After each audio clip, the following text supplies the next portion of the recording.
Cette rencontre mobilise les magistrats de la Cour suprême autour des questions liées à la gestion référendaire, constitutionnelle et la rédaction des arrêts. Cette étape cruciale intervient alors que les Guinéens se rendront aux urnes en septembre prochain pour l'adoption de la loi fondamentale. Ainsi, ces magistrats se préparent pour mener à bien le processus. La Guinée s'apprête à franchir une étape décisive avec l'organisation du référendum constitutionnel prévu le 21 septembre 2025. Ce scrutin, annoncé par décret présidentiel le 1er avril dernier, vise à doter la nation d'une nouvelle constitution, socle de la Troisième République et pierre angulaire du retour à l'ordre constitutionnel. Nous savons que les matières constitutionnelles et électorales sont porteuses potentielles de conflits, de contentieux qui sont de nature à troubler longuement la vie de la société. Il est donc utile de prévenir et de donner la capacité à ceux qui sont chargés de dire le droit. Cette rencontre marque une étape décisive dans la préparation institutionnelle du pays.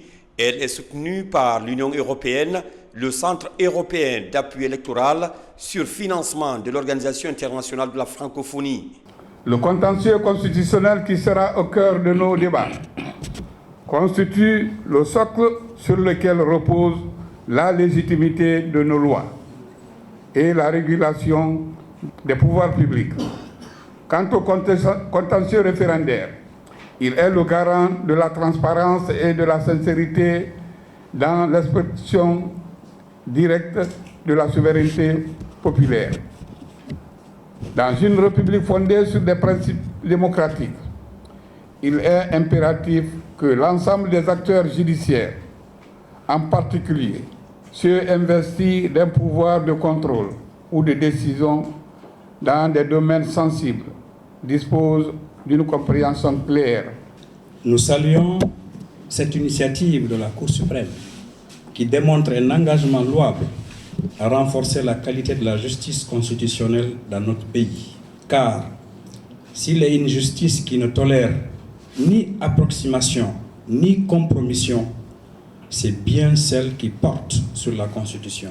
À terme, ces magistrats vont disposer des aptitudes juridiques et techniques nécessaires pour assurer un traitement rigoureux et impartial des contentieux électoraux et constitutionnels qui leur seront soumis. La Guinée, à la croisée des chemins de son histoire, envisage résolument la mise en place d'un état de droit démocratique par l'organisation d'un référendum constitutionnel qui fixe les contours de notre avenir commun. Depuis le 5 septembre 2021, la Cour suprême exerce des attributions élargies héritées de la Cour constitutionnelle. Cette mutation institutionnelle, inédite par son ampleur, exige de notre justice suprême des compétences accrues, notamment dans le traitement des contentieux référendaires et constitutionnels, piliers du contrôle démocratique. L'adoption de la nouvelle constitution représente une étape décisive dans la construction d'une démocratie. Après l'absorption des compétences de la défunte Cour constitutionnelle, la Cour suprême, la plus haute institution judiciaire du pays, se positionne comme le garant de la transparence, de la régularité et de la légitimité du processus.